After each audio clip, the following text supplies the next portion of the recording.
Olá, meus queridos alunos do YouTube. Vamos dar início ao nosso mega projeto do comentário completo do Código Penal Brasileiro. Em especial para aqueles que irão fazer prova de concurso público e, obviamente, OAB, que não deixa de ser um concurso público.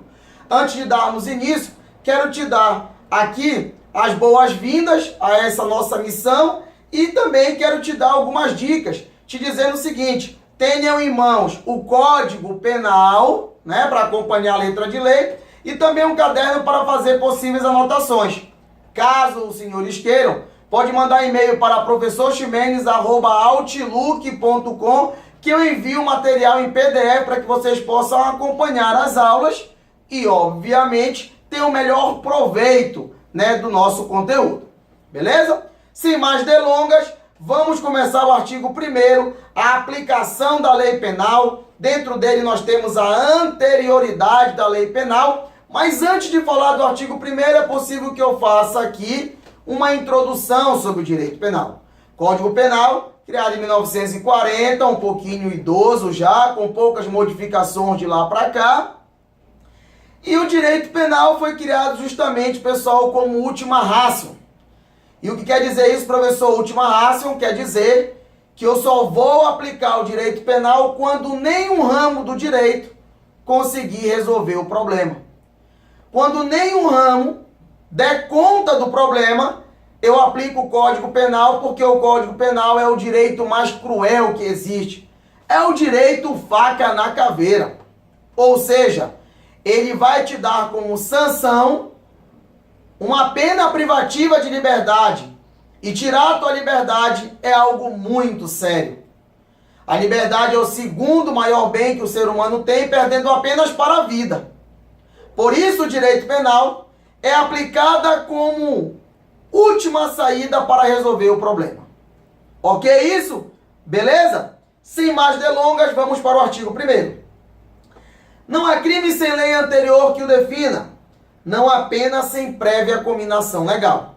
Já quero que vocês peguem e marquem a palavra crime. Quando ele diz não há crime, ele quer dizer que não há crime e também não há contravenção penal, que são os crimes de menor potencial ofensivo. Então, para darmos início, eu quero que você ponha no seu caderno de um lado crime, passe uma linha, e de outro lado contravenção penal, e vamos fazer as principais diferenças entre eles. Primeiro, no crime, pena máxima 30 anos. Na contravenção penal, pena máxima 5 anos. Mas, professor, as contravenções penais que eu vejo tem no máximo pena de 2 anos. Mas a lei autoriza que pode ser criada uma contravenção com até 5 anos. Crime pode ter pena de reclusão ou de detenção, cumulado ou não com multa. Na reclusão, o apenado pode dar início ao cumprimento em regime fechado, semiaberto ou aberto, a depender da pena em concreto. Na detenção, pode dar início no cumprimento em regime semiaberto ou aberto. Contravenção penal, pena de prisão simples, uma lei especial. E na prisão simples só tem semiaberto ou aberto como regime de cumprimento. Professor, é muito parecido com a detenção do crime.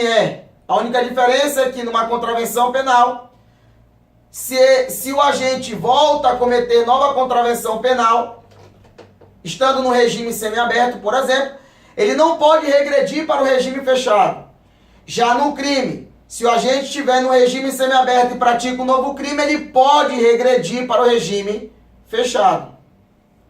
Ou se ele pratica alguma falta grave de acordo com a lei de execução penal, ele pode regredir para o regime fechado. Ok? Muito bem. Crime admite ação penal pública incondicionada, ação penal pública condicionada à representação e ação penal privada.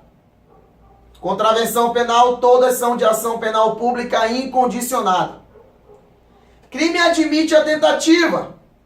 Contravenção penal não admite tentativa. Crime admite extraterritorialidade, ou seja, aplicação do Código Penal em um crime praticado no estrangeiro, ou seja, fora do território nacional, contravenção penal não admite extraterritorialidade. Crime pode ser julgado pela justiça estadual ou pela justiça federal. Contravenção penal somente pela justiça estadual. Salvo uma única exceção. Quando o agente que praticou a contravenção for um agente que tenha foro privilegiado. Ou seja, imagina que quem praticou a contravenção é um juiz federal. Nesse caso, ele será julgado pelo Tribunal Regional Federal, obviamente. Beleza? Essas são as principais diferenças entre crime e contravenção.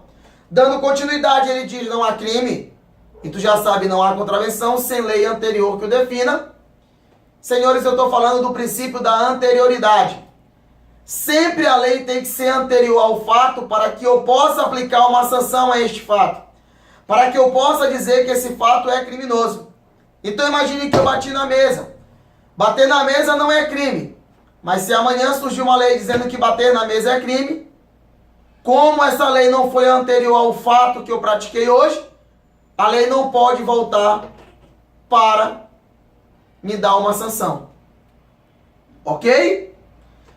Continuando, não há pena sem prévia cominação legal. Quando ele diz não há pena, ele diz também, olha, não há medida de segurança que é aplicada no Brasil para aqueles que são considerados inimputáveis ou semi-imputáveis, onde os mesmos terão tratamento ambulatorial ou internação em hospital de custódia psiquiátrica. Então não pode ter nem pena privativa de liberdade, nem restritiva de direitos, e nem tampouco medida de segurança, senão cominação, prévia cominação legal. Ou seja, mais uma vez ele evoca o princípio da anterioridade. E no nosso Código Penal, diga-se de passagem, quando surge um novo crime, ele surge acompanhado com a pena. Ou seja, ele entra em vigor junto. Crime e a pena combinada a este crime. Logo, ambos têm que obedecer ao princípio da anterioridade. Assim sendo, senhores, nós temos outros princípios muito interessantes. Princípio da legalidade. Legalidade é igual a reserva legal mais anterioridade.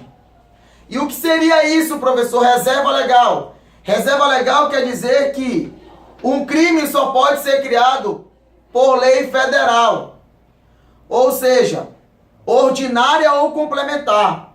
Quer dizer que eu não posso criar um crime por lei estadual, municipal ou do Distrito Federal. Eu não posso criar um crime por meio de medida provisória. Eu não posso criar um crime por meio de costumes. Apesar dos costumes serem utilizados para melhor interpretar a lei, mas não pode ser usado para criar um crime. Eu não posso criar um crime por analogia. Diga-se de passagem, o direito penal só admite o emprego da analogia em bonam parte, para ajudar o réu, mas não admite em malam parte, para prejudicar o réu. Mas criar um crime eu não posso criar. Muito bem. Eu também, pessoal, tenho o princípio da taxatividade, ou seja, o crime tem que ser taxativo. Tem que ser exato, preciso, não pode deixar dúvida, não pode ter incertezas. Isso é taxatividade. Eu também tenho o princípio da fragmentariedade. E o princípio da fragmentariedade me diz que somente o fragmento, somente aquilo que sobra, somente aquilo que nenhum direito conseguiu resolver, o direito penal vai tentar resolver. E esse puxa o princípio da intervenção mínima. O direito penal vai intervir o mínimo possível, porque eu te falei, é o direito de última ratio. Assim sendo, senhores, eu tenho N princípios a serem obedecidos. O mais importante, sem sombra de dúvida, princípio da legalidade. Tem que ter lei. E o princípio da legalidade, no caso do direito penal, tem que ter reserva legal, mas anterioridade, que vocês já conhecem o conceito. Tranquilo isso? Beleza? Ainda completando o conhecimento do senhor, nós temos que saber que existe norma penal em branco, que é extremamente constitucional. Muitas vezes o direito penal sozinho não consegue aplicar uma sanção se não tiver um complemento de uma nova norma. De uma outra norma, melhor dizendo. Então nós temos norma penal em branco heterogênea e homogênea. A norma penal em branco heterogênea é aquela que o complemento da lei está em outro local que não uma lei, e sim uma portaria. Por exemplo, um decreto, por exemplo. Agora, norma penal em branco do tipo homogênea, o complemento está em uma norma de mesmo nível, ou seja, em outra lei. Professor, me dê exemplos, heterogêneo. Por exemplo, a lei de drogas, que está na legislação especial criminal.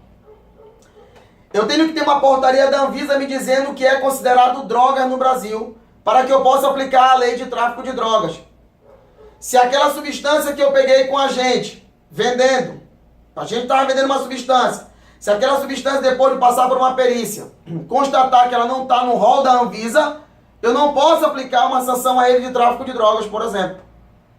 Isso é uma norma penal em branco heterogêneo. O complemento está em uma portaria, por exemplo. Ou seja, em uma norma diferente de lei. E homogênea. Nós temos o caso de homogênea, homovitelina e heterovitelina. A homogênea. Homovitelina, o complemento está dentro do próprio Código Penal. Por exemplo, crime de peculato, desapropriar-se o funcionário público. Quem é funcionário público, professor? O próprio Código Penal, no artigo 327, me dá o conceito de funcionário público. Já a norma penal homogênea do tipo heterovitelina, o seu complemento também está em lei, ou seja, uma norma de mesma hierarquia, mas em uma lei diferente. Por exemplo, o crime de bigamia, que fala contrair o casamento, sabendo que tem impedimentos. Cadê o conceito de casamento? O que são impedimentos para o casamento? Isso está descrito lá no Código Civil, note, também é uma lei, só que uma lei diferente do Código Penal.